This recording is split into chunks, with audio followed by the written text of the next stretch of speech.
Sur le plan numérologique, 2016, ça fait 9. C'est la fin des choses. Donc le Bénin a fini un cycle électoral par la fin des choses. Il va renouveler un nouveau départ à partir de 2017, qui est de chiffre 1.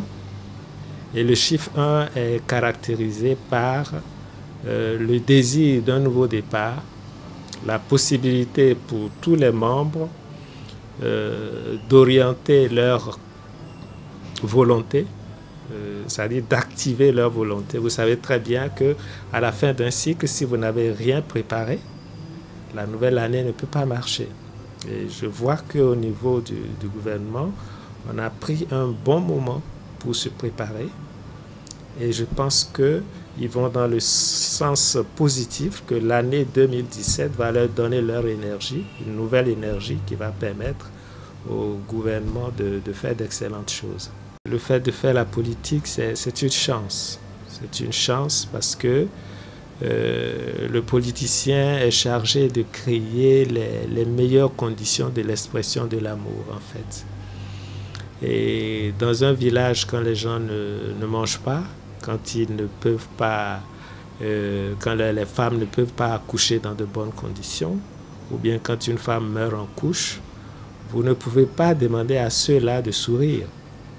Donc l'homme politique est chargé de créer les conditions pour permettre une meilleure expression de l'amour.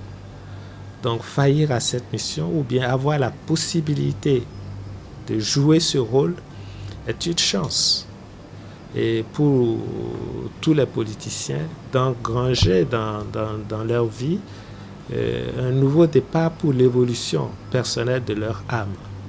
Alors quand ils verront les choses sous cet angle, je pense que nous allons entrer dans une nouvelle ère de la pratique des choses politiques. Voilà. Donc je souhaiterais que les hommes du média également prennent conscience de l'importance de la communication. On dit que c'est le 4e pouvoir, mais savoir aussi que quand nous parlons, nous sommes en train d'implanter comme des graines dans la conscience de nos interlocuteurs. Alors quand ça va entrer en eux, ils vont le ruminer et puis ça va ressortir.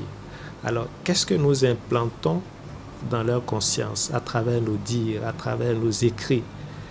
Et il faudrait que ce qu'on dit et ce qu'on écrit prenne conscience de cette dimension et que la presse puisse devenir effectivement un facteur d'évolution et de progrès. Et tout ceci est possible.